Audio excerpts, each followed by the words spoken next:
The Ukraine-Russia conflict takes a dramatic turn as advanced weaponry enters the fray, potentially reshaping the war's trajectory. But is this a game-changer or a dangerous escalation? Missiles in the shadows. In a significant development, Storm Shadow missiles, a French-British collaboration also known as Scalp, struck a Russian chemical plant in the Bryansk region. This facility was a key producer of gunpowder, explosives, and rocket fuel, indicating a strategic target. Ukraine's military confirmed the attack, claiming it penetrated Russia's air defense system.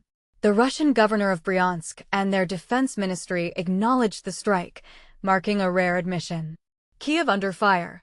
The Ukrainian capital, Kyiv, faced a night of terror as Russian missile attacks ignited fires and shattered windows across multiple districts.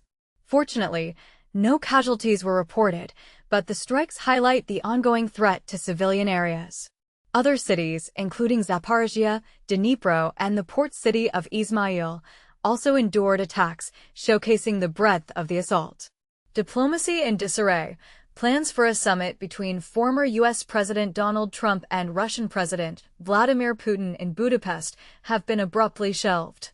This decision followed an unproductive call between U.S. Secretary of State Marco Rubio and Russian Foreign Minister Sergei Lavrov, who maintained Russia's hardline stance on Ukraine's Donbass region.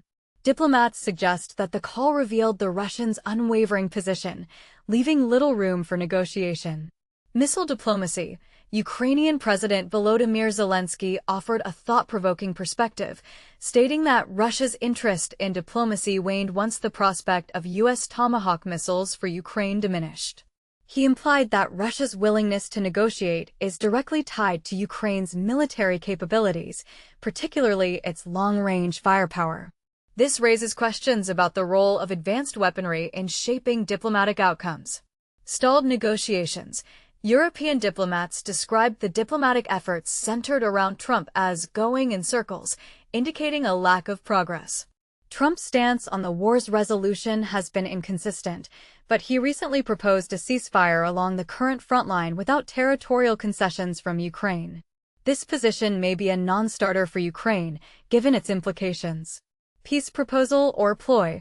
European countries are crafting a peace proposal, which includes a ceasefire along current battle lines and a peace board chaired by Trump. However, some diplomats believe this is more about keeping the U.S. engaged in supporting Ukraine than reaching a mutually acceptable deal.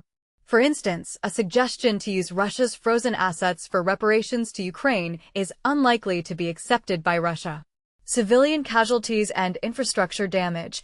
Russian attacks in Ukraine's Chernihiv region resulted in 4 fatalities and widespread power and water outages. A daytime drone attack killed and injured civilians, including a child, in Novorossiysk.